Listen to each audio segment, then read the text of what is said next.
Now dear student of 11th class, हम लोग आज इस टॉपिक की शुरुआत करने जा रहे हैं। अगर ये टॉपिक नहीं समझे तो मैथ पढ़कर भी आप अपने आप को अधूरा महसूस करेंगे। जैसे कोई बारात गया और द्वार पूजा में ही नहीं शामिल हुआ, नाश्ते नहीं किया, कोई मतलब नहीं, चौठारी में जाने से कोई फायदा है नहीं। तो calculus is the bone of mathematics, calculus is the heart of mathematics and calculus is the blood of mathematics. Calculus को गणित का बोन कहा जाता है, मतलब हड्डी कहा जाता है, रीढ़ की हड्डी। कैलकुलस को मैथ का हार्ट मतलब दिल कहा जाता है, और कैलकुलस को मैथ का ब्लड कहा जाता है। कैलकुलस इंजीनियरिंग के क्षेत्र में भी बहुत जरूरी है। कैलकुलस 12th में 11th में नंबर पाने के हिसाब से भी बहुत जरूरी है। और कैलकुलस किसी भी कंपटीशन के लिए भी बहुत जरूरी है, और कैलकुलस फिजिक्स के लिए भी जरूरी है। अगर आप फिजिक्स के स्टूडेंट होंगे तब जानते होंगे कैलकुलस का डिफरेंशिएशन का यूज, इंटीग्रेशन का यूज, लिमिट का यूज आपको हर एक जगह होता है। मतलब अगर साइंस में जिंदा रहना है, जैसे पृथ्वी पर जिंदा रहना है, आपको जीवन चाहिए तो ब्लड चाहिए। And lastly calculus is the oxygen of mathematics. Okay, चलते हैं हम लोग शुरुआत करते हैं डियर। कैलकुलस 11th एनसीईआरटी में ज्यादा तो नहीं पढ़ना है आपको, दो टॉपिक पढ़ना है हम लोग को अभी, लिमिट और डिफरेंशिएशन। जिसमें हम शुरुआत करते हैं लिमिट का। किसका शुरुआत करते हैं? लिमिट का। गौर से सुनेंगे आप। लिमिट का हिंदी तो ऐसे सीमा होता है जी। यस। तो लिमिट में पढ़ना क्या क्या है?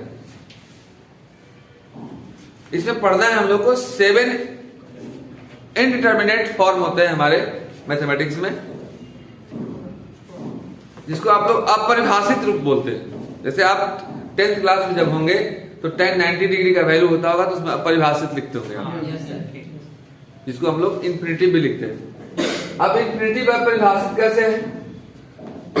इन्फिनिटी का ऐसे मतलब होता है इनफिनाइट, मतलब जिसको काउंट नहीं किया जा सके। तो आपके बाल को भी काउंट नहीं किया जा सकता है, तो उसको भी हम लोग इन्फिनिटी बोलेंगे। कोयल नदी के बालू को भी काउंट नहीं किया जा सकता, उसको भी इन्फिनिटी बोलेंगे। समुद्र के बालू को भी काउंट नहीं किया जाता, उसको भी इन्फिनिटी बोलेंगे। तो क्या कोयल के बालू की संख्या बराबर आपका बाल है क्या? आपके बाल को कोई पूछे कि what is the number of here in your head, तो बोले sir infinite, I can not count it. हम लोग इसको गिनती नहीं कर सकते। और सोन के बालू को भी, नदी के बालू को भी पूछा जाए कितना है, तो बोलोगे इन्फिनिटी है सर, तो भी इन्फिनिटी, आपका बाल भी इन्फिनिटी का, आपके बाल की संख्या के बराबर वो बालू है क्या? इसलिए हम लोग इन्फिनिटी को बोलते थे कि ये परिभाषित नहीं है या अनडिफाइंड, इसको हम लोग डिफाइन नहीं कर सकते। बात समझ आ रहा है? जी सर। तो उसी तरह से कुछ अनडिफाइंड, जिसको अनडिटर्मिनेट फॉर्म करते हैं, उसको डिटरमाइन अब तक किया ही नहीं जा सका। उसी के लिए हम लोग के इस चैप्टर का निर्माण हुआ है, जिसका चैप्टर का क्या नाम है जी? तो लिमिट। इसमें मैथमेटिशियनों ने प्रयास किया है, और उनका प्रयास सार्थक भी रहा है। क्योंकि कैलकुलस की पहली मुलाकात है हमारी और आपकी, तो कैलकुलस क्या है, जो चैप्टर हम लोग पढ़ने जा रहे हैं, उसमें किस चीज के बारे में पढ़ना है, जानकारी आपको बहुत जरूरी है। तो वही जो 7 इंडिटरमिनेट फॉर्म है, इसमें आपको 1 और 2 का ही पढ़ना है यहाँ पर। बाकी एनडीए वगैरह के है सिलेबस में, हम कोशिश करेंगे कि और दूसरे क्लास में जो आपके यहाँ बुक में नहीं है वो भी बताया जाए। आज मेनली हम लोग पढ़ेंगे 0 बाय 0 फॉर्म। क्या जी? 0 बाय 0। 0 बाय 0 को हम लोग 0 नहीं लिख सकते हैं। कोई नंबर बाय, कोई 0 बाय कोई नंबर हो तो ये 0 होता है, इसको ज्ञात किया जा सकता है। नंबर बाय 0 हो इन्फिनिटी होता है, इसको ज्ञात किया। लेकिन 0 बाय 0 जो होता है हमारा, ये अनडिटर्मिनेट फॉर्म होता है, ये अपरिभाषित रूप होता है। सबसे पहला हम लोग को टाइप इसी के बारे में पढ़ना है, जिसका नाम है क्या? 0 बाय 0। टाइप 1 हम लोग को पढ़ना है लिमिट में, जिसका नाम हमारा है क्या जी? 0 बाय 0। अब अपरिभाषित किसे कहते हैं? जैसे कुछ बेनाम रिश्ते होते हैं, जैसे हमारे आपके रिश्ते का नाम है, हम लोग स्टूडेंट टीचर का रिश्ता है। कभी कभी किसी से दुश्मनी ऐसे भी हो जाती है, कभी से किसी से दोस्ती प्रेम हो जाता है, जिस रिश्ते का कोई नाम ही नहीं पड़ता है, होता है ना। जैसे चीनी, चाय पत्ती, दूध मिला, सब बना, तो उसको क्या नाम दे दीजिएगा? चाय दीजिएगा। लेकिन कोई ऐसा किया तो उधर से चिकन लाया, चिकन मैंने समझते हैं ना, मुर्गा लाया, उसको सत्तू में डालकर घी में भूज दिया, फिर इसमें गुड़ डाल दिया, फिर चाय पत्ती डाला और धनिया पत्ती डाल के उतार दिया। बताइए क्या नाम दीजिएगा इसको आप? इस रिश्ते को कोई नाम ही नहीं पड़ेगा। ना ये चिकन हुआ, ना ये चावल हुआ, ना ये सत्तू हुआ, कुछ हुआ ही नहीं। तो इसी तरह के अनडिटर्मिनेट फॉर्म के बारे में हम लोग को लिमिट में पढ़ना है। इसमें कुछ सिंबल है जो जानना बहुत जरूरी है आपको। अब लिमिट में जनरली ऐसा मिलता है, देखना, लिमिट को शॉर्टकट में हम लोग LIM या LT से रिप्रेजेंट करते हैं। और इससे केमिस्ट्री में सोडियम को Na से करते थे ना, कॉपर को Cu से करते थे ना, तो लिमिट को हम लोग शॉर्ट में LIM लिखते हैं या तो LT लिखते हैं। बस समझ आ रही है? अगर ऐसा कहीं लिखा रहे, जैसे अब LT लिखे मतलब क्या लिख दी, लिमिट। अगर ऐसा कहीं लिखा रहे तो आपको समझना है कि लिखा हुआ है limit x tends to 1। Tends to का मतलब होता है कि x 1 की ओर जा रहा है, टेंड कर रहा है मतलब उसी की ओर जा रहा है। या limit x is tending to 1। Tending to मतलब गोइंग टू। जैसे इसका नाम राम है, Ram is going to 1। Ram 1 की ओर जा रहा है, मतलब 1 पर है नहीं। I am going to market का मतलब ये नहीं होता कि मैं मार्केट में हूं, मैं जा रहा हूं। एक कदम पीछे भी हो सकता हूं, होऊंगा, लेकिन I am going to market का मतलब ये नहीं कि मैं मार्केट में हूं। तो लिमिट x टेंड्स टू 1 का ये मतलब नहीं होता है कि x का मान 1 है, लेकिन हाँ अंतिम मान उसका जो होगा क्या होगा जी, तो 1 होगा। I am going to market का मतलब 2 के बाद जो लगता है, जैसे I am going to home मतलब मैं घर जा रहा हूं। अभी मेरा फिलहाल एम क्या है जी, तो घर जाना है। मेरा लास्ट जगह क्या है, तो घर। तो इसको हम लोग पढ़ते हैं, पढ़ने सीखिए। इसको पढ़ते हैं लिमिट x टेंड्स टू 1 या limit x is tending to 1। तो इसको बोल देना एक बार, जो पूछेंगे कोई जो क्या पढ़ोगे, लिमिट x टेंड्स टू 1। इसको हम लोग पढ़ेंगे limit x tends to y। पढ़ने आ गया? लेकिन लिख कर पढ़, अगर लिख करके पढ़ जाने से दुनिया का सब चीज मिल जाता, तब तो रात में सोते समय रसगुल्ला लिख देते, मिल जाता। कब हवाई जहाज पर चढ़ने के लिए मन करता था, हवाई जहाज लिख देते, चढ़ जाते। नया जींस पैंट मिल जाता, न जाने क्या क्या लिख देते आप लोग रात दिन मिला करके, कभी कभी जो चाहिए था लिख देते, मिल जाता। तो बहुत चीज लिख सकते थे आप लोग। तो लिखने से नहीं होता है सर, उस पर सवाल बनाने पड़ते हैं। मान लिया जाए एक क्वेश्चन मिला आपको, जरा गौर से देखेंगे, शांति से। आज हम आपके कॉन्सेप्ट को डेवलप कर रहे हैं लिमिट में, ठीक है। मान लिया जाए कोई कहे कि सोल्व कीजिए, क्या कीजिए जी? अभी भूल जाइएगा कि आप कैलकुलस पढ़ रहे हैं। सोल्व कीजिए। क्या सोल्व कीजिए? लिखता limit x tends to 2 x square minus 4 divide by x minus 2। अगर ये लिमिट x टेंडिंग टू 2 नहीं रहता, सोल्व कीजिए तो इसे इसमें डिवाइड कर देते। भागा तो पढ़ भी किया 8 9 में। अब पीछे ये मिल गया, इसका मतलब क्या होता है? इसका मतलब होता है कि इस क्वेश्चन में x का लिमिटिंग वैल्यू 2 है। लिमिटिंग माने अंतिम मान 2 है। और एक बच्चा क्या किया कि समझा कि सवाल में x का मान 2 है, आउटपुट डीवीडी कर दिया, डायरेक्ट वैल्यू डाल दिया। अब देखिए, डाला जब डायरेक्ट 2, x की जगह पर 2 हुआ, तो 2 का स्क्वायर हुआ, माइनस 4 हुआ, बाई 2 माइनस 2 हुआ, 2 दूना का 4, माइनस 4 0 हुआ, और नीचे में 0 बाई 0 आ गया। और ये नहीं जानता था कि 0 बाई 0 जो है सो अनडिटर्मिनेट फॉर्म है, आंसर 0 लिख के टाइट हो गया, परीक्षा में नंबर वगैरह 0 मिल गया। अब बड़ा गड़बड़ है, ऐसे क्यों हुआ? ये इसका अंतिम मान 2 है। जैसे आप इधर आइए, 1 मिनट के लिए आइए, जल्दी आइए। आपका अंतिम रूप क्या है? अंतिम लास्ट क्या है? इस मतलब क्या अंतिम है, क्या चाहते हैं आप? इंजीनियर बनना। आप लोग का अंतिम रूप? डॉक्टर। आप लोग का कुछ नहीं है अंतिम, हम लोग का सबका राम नाम सत्य है। आपका भी वही होगा। अंतिम में तो ऊपर ही जाना है ना। एक काम मैं कर रहा हूं, इनको ऊपर भेज दे रहा हूं, भेज दूं। अगर अभी इनको ऊपर भेज दूंगा तो आप लोग सब स्टूडेंट मेरे खिलाफ हो जाएगा, स्टूडेंट यूनियन तुरंत यहाँ धरना दे देगा जो भैया है। क्यों? हमसे पुलिस पकड़ के ले जाएगी, हमसे पूछेगी ऐसा आपने क्यों किया। मैं बोला जहाँ जाना था मैं भेज दिया, गलती क्या किया, थोड़ा सा वो पहले भेज दिया। तो वो बोलेगा कि कुछ दिन ये जिंदा रहता तो आपको भी कुछ देता, कुछ दिया भी होगा। तो सवाल जिस प्रकार से आपकी लाइफ है, जिंदा रहने से कुछ आप हमको दीजिएगा, कुछ आने वाले परिवार को दीजिएगा, जो भी घर में परिवार होगा उसको दीजिएगा, उसी तरह से जाइए। उस तरह से सवाल का लाइफ होता है ना जी। Yes sir. जो एक पन्ना में बनता है उसका लाइफ एक पन्ने का है, जो 1.5 पन्ने में बनता है उसका लाइफ 1.5 पन्ने का है। तो आप तुरंत उसको डाल दीजिएगा, तो तुरंत नहीं डालना है। और डालने के बाद 0/0 अनडिटरमिनेट फॉर्म आ गया। देखिएगा जो अभी हमको ये 0 आंसर दे रहा था, 0/0 दे रहा था, जब वो कुछ दिन जिंदा रहेगा तो कितना हमको देता है।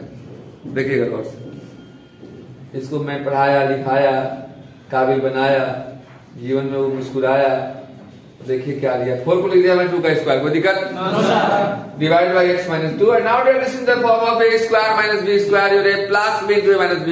Any problem? No sir. ये हमारा हो गया limit x tends to 2 a square minus b square a plus b into a minus b divide by x - 2 और नाउ दिस कैंसिल। और जब कैंसिल हो गया तो x की जगह पर अब 2 डालो, तो 2 डाल दोगे तो 2 + 2 now this is 4 now this is answer. जो वहां 0/0 दे रहा था, जो तुरंत मारने के बाद हम जेल में जा रहे थे, जब उसको पढ़ाई लिखाए तो कुछ नाम भी दिया, कुछ काम भी दिया। कितना आंसर आ गया हमारा? 4। तो मेरे कहने का मतलब कि जब लिमिट के क्वेश्चन में जब कैलकुलस बनाएंगे, क्योंकि आज पहली मुलाकात है हमारी और आपकी, तो जब 0/0 का फॉर्म आए तो डीवीडी नहीं करना है, हमें डायरेक्ट वैल्यू नहीं डालना है। तो डालने के पहले क्या क्या करना है, बहुत तरह के सवाल हैं इस लिमिट के में। आज हम आपको डॉक्टर बनाएंगे, हालांकि आप लोग तो मैथ पढ़ रहे हैं, इंजीनियर बनेंगे। तो डॉक्टर के पास जाते हैं तो क्या करता है, पहले रोग चेक करता है, डायरेक्ट सुइया घुसा देता है। हम लोग पहले उसको चेक करेंगे कि किस रोग का रोगी है, और जिस रोग का रोगी होगा उसको उचित दवा देंगे। तो शुरुआत करते हैं डियर टाइप 1, लेकिन नोट इट प्लीज नाउ, उसको नोट कीजिए।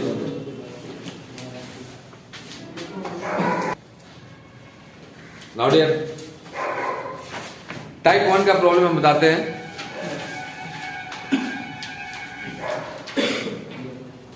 टाइप 1 क्वेश्चन को हम लोग देख लेंगे। क्वेश्चन यदि हमारा 0/0 के फॉर्म में हो, आज मेनली हम 0/0 के फॉर्म की चर्चा कर रहे हैं, ठीक है। तो क्वेश्चन फॉर्म में होता है रूप। जैसे रोगी के पास जाते हैं ना, रोगी डॉक्टर के पास जाता है तो डॉक्टर उसका चेक करता है या उससे पूछता है, कर वो ठंडा लग के बुखार चढ़ा रहेगा, तो अपने जान जाता है कि मलेरिया हुआ है। या नहीं पता चलता है तो ले जाता है, पर्दा उधर लगल रहता है, पर्दा के अंदर लेटाता है, चेक चाक करता है, तो रोग अपना समझता है वो। तो पहले हम लोग उसका फॉर्म में रूप देखेंगे। अगर रूप 0/0 का होगा तो उसका सॉल्यूशन कैसे करेंगे, सॉल्यूशन मतलब हल, उसका हम लोग गुखा कर देंगे, मतलब गुणनखंड, फैक्टराइजेशन करेंगे।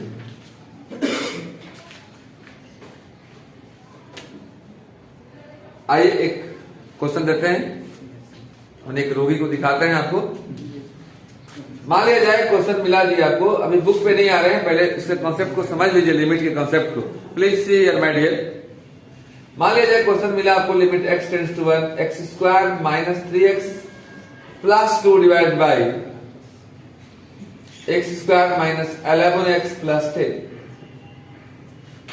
रोगी मिला,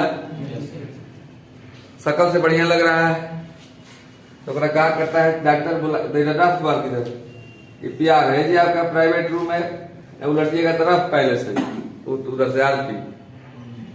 इनको आराम से डॉक्टर क्या करता है, चलिए ना थोड़ा सा उधर चप्पल खोल के जरा लेट जाइए, तो इधर ले आएंगे प्राइवेट रूम में, जानवर को नहीं दिखाएंगे, रफ में काम करेंगे। अब इधर आएगा तो डायरेक्ट इसमें डालेंगे, क्या डालेंगे, x की जगह पर 1, x की जगह पर 1 जब रखोगे, रख कर चेक करेंगे उसको, इसमें रोग कौन हुआ है, रोग हुआ भी है नहीं हुआ है, तो कब पता चलेगा रोग नहीं हुआ, वो मैं बताऊंगा, इस सवाल में बताऊंगा। तो इसमें डाल कर देखेंगे हम लोग। तो x की जगह पर जब 1 डालोगे आप, तो 1 का स्क्वायर 1, 3 गुने 1 3 पुष्पा, ठीक है, यस, प्लस 2 डिवाइडेड बाई 1 का square 1 minus 11 into 1 11 into 1 11 plus 10 2 और 1 3 माइनस 3 0 10 और 1 माइनस 11 0 बाई 0 मतलब डायरेक्ट डायरेक्ट नखोर, तो 0 बाई 0 हमारा जो है अनडिफाइंड फॉर्म। तो कब डायरेक्ट डाल सकते हैं, हम शुरू में लिख देते हैं लिमिट में, देखो ध्यान देना, जब कोई नंबर आ जाए तो डायरेक्ट डाल सकते हैं, कोई दिक्कत नहीं, नंबर जो आएगा वही आंसर हो जाएगा। कोई नंबर बाई नंबर आ जाए तब भी डायरेक्ट लिमिट पुट कर सकते हैं। डायरेक्ट यूज कब करना है, हमें लिख देते हैं डायरेक्ट यूज कब करना है। 0 बाई कोई नंबर आ जाए तब भी डायरेक्ट यूज कर सकते हैं, नंबर बाई कोई 0 आ जाए तब भी डायरेक्ट यूज कर सकते हैं, बस में आ रहा है। लेकिन भैया इसमें तो कोई नहीं आया, 0 बाई 0 आ गया, इससे बहुत बड़का हो गए, तब कैसे करेंगे, तो उसका दवाई आप जानते हैं, गुणनखंड करते हैं, आराम से उसका गुणनखंड कीजिए। अब गुणनखंड ही नहीं 9th क्लास में पढ़े होंगे आप, तो भैया ये मेरी जिम्मेदारी नहीं है, फिर भी हम समझाने का प्रयास कर रहे हैं। गुणनखंड करते हैं कि इसको ऐसे 2 भाग में बांटते हैं, जिसको जोड़ने या घटाने के बाद तो माइनस 3x आए, लेकिन गुना करने पर प्लस 2x स्क्वायर आएगा। देख लीजिए आप, तो हो गया x square minus x minus 2x, जोड़ोगे तो माइनस 3x आ भी जाएगा, and plus 2 divided by x square minus x minus 10x plus 10। Any problem? ये हमारा हो गया limit x tends to 1, common ले लो x, तो जाएगा x माइनस 1, माइनस 2 कॉमन ले लोगे x माइनस 1 डिवाइड बाई, यहाँ x कॉमन ले लोगे तो x माइनस 1, ये तो समझ में आ रहा होगा, x माइनस 1, अब दोनों में फिर x माइनस 1 है, नहीं है, तो यहाँ पर ले लेंगे हम लोग limit x tends to 1, x minus 1 into x minus 2 divide by x minus 1, और यहाँ हो जाएगा हमारा कितना जी, तो x माइनस 10। Any problem? अब x माइनस 1 कट गया।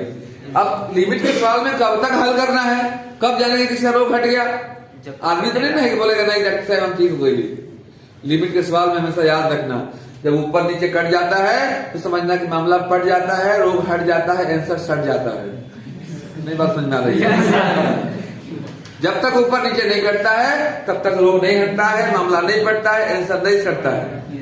अब डाल सकते हो, डायलॉग हो गया, बस मेरा डालो डालो, x जब क्या डालोगे 1 माइनस 2 डिवाइडेड बाई 1 माइनस 10, एक में से 2 गया minus 1 divided by, now this cancel, now 1 by 9, now this your answer. Any problem? This is the first type of limit. Okay, इसको एक क्वेश्चन और आपके लिए, मान लीजिए आपको क्वेश्चन मिला limit x tending to 1 x square minus 18x plus 17 divide by x square minus 15x plus 14। इसको बना करके कमेंट में जरूर कमेंट करेंगे इसका आंसर कितना आता है। ओके, वीडियो अच्छा लगा होगा तो लाइक जरूर कीजिएगा और सब्सक्राइब कीजिएगा। Nice, bye, thank you.